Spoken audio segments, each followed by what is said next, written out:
Hi friends, ఈ పండు చూసారా? దీన్ని పర్సిమ్మన్ అంటారంట. సో నేను ఫస్ట్ టైం టేస్ట్ చేస్తున్నాను. యాక్చువల్లీ ఇది కేజీకి 400, అందుకే నేను ఒక్క పండే కొన్నాను.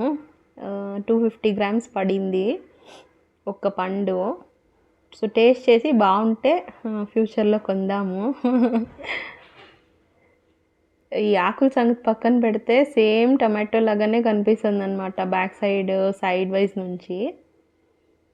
సో ఈ పైన ఉన్నది ఇట్లా తీసేసి కట్ చేస్తున్నాను. అండ్ ఇది ఇండియాది కాదు ఫ్రూట్, ఇది బయట నుంచి ఇంపోర్ట్ చేసుకుంటారంట.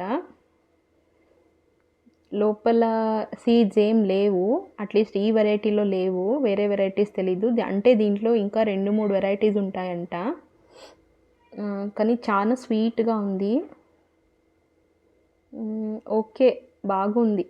కానీ ఫేవరెట్ అనడానికి లేదు, కానీ బాగుంది. పండు స్వీట్గా ఉంది. మీరు ఎప్పుడైనా ట్రై చేశారా? తప్పకుండా కామెంట్స్లో చెప్పండి ఫ్రెండ్స్. మీకు కనుక వీడియో నచ్చినట్లయితే ప్లీజ్ సబ్స్క్రైబ్ చేసుకోండి, లైక్ చేయండి, షేర్ చేయండి, అలాగే కామెంట్ చేయండి. Thanks for watching. బాయ్.